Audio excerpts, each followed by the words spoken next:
আমরা হলে প্রবেশ করার পরে সংসদ সচিব আমাদেরকে জিজ্ঞেস করলেন যে স্যার, সকালবেলা সরকারি দল তারা শপথ নিয়েছেন, তারা শুধু সংসদ সদস্য হিসাবে শপথ নিয়েছেন, আপনারা কি করবেন? আমরা তখন বললাম যে আমরা দুটিরই শপথ নিতে এখানে এসেছি।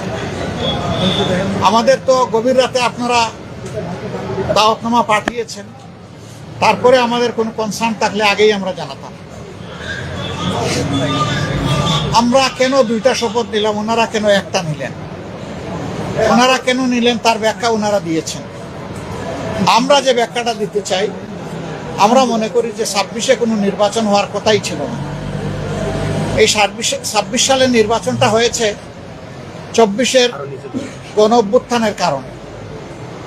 আমরা গভীর শ্রদ্ধার সাথে যাদের কারণে আজকের এই নির্বাচন, আজকের এই সংসদ, আমি তাদেরকে স্মরণ করছি, যারা জীবন দিয়ে দুনিয়া থেকে বিদায় নিয়েছেন। আল্লাহ তাদেরকে শহীদ হিসাবে কবুল করুন। যারা লড়াই করে আহত হয়েছেন, পঙ্গু হয়েছেন, তাদের প্রতি আমাদের গভীর সমবেদনা। আল্লাহ তাআলা তাদেরকে সুস্থতার নিয়ামত দান করুন। আর নির্বিশেষে গোটা দেশবাসী ফ্যাসিবাদের বিরুদ্ধে সেদিন লড়াই করেছিল, আমরা তাদের প্রতি গভীর কৃতজ্ঞতা প্রকাশ করছি। সম্মানিত সাংবাদিক বন্ধুগণ, আমরা আজকে হয়তো শপথ নিতে ভিন্ন চিন্তা করতে পারতাম, কারণ জুলাইয়ের আকাঙ্ক্ষা এবং গণভোটের রায়, এই দুইটার প্রতি সম্মান দেখানো রাজনৈতিক দল হিসাবে আমাদের পবিত্র দায়িত্ব আমরা গণ্য করেছি। আমরা গণভোটের রায়কে সম্মান করেছি, জুলাইয়ের আকাঙ্ক্ষাকে সম্মান করেছি, যারা আমাদেরকে ভোট দিয়েছেন তাদেরকে সম্মান করেছি, এবং আমরা একমত হয়েছি যে এই শপথ নেওয়া আমাদের কর্তব্য। তবে আমরা মনে করি সরকারি দল শপথ না নিয়ে তারা জুলাইকে উপেক্ষা এবং অবজ্ঞা করেছেন। এতে জন আকাঙ্ক্ষার বিপরীতে তাদের অবস্থান বলে আমরা মনে করি।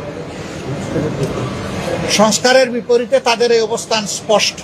যদিও তারা ব্যাখ্যায় বলেছেন যে সংসদ বসে তারপরে প্রভিশন ক্রিয়েট করে এটা তারা দেখবেন, আমরা এটা দ্রুত দেখতে চাই। যদি তারা জুলাইকে সম্মান করেন, যদি সংস্কারকে তারা ধারণ করেন, যদি আজকে যিনি প্রধানমন্ত্রী শপথ নেবেন তিনি নিজেও নির্বাচনী ক্যাম্পেইনে গিয়ে বলেছেন যে আপনারা গণভোটে হা বলুন, যদি এর প্রতি তারা শ্রদ্ধাশীল হন, আমরা মনে করি তারা ওই শপথটাও নেবেন।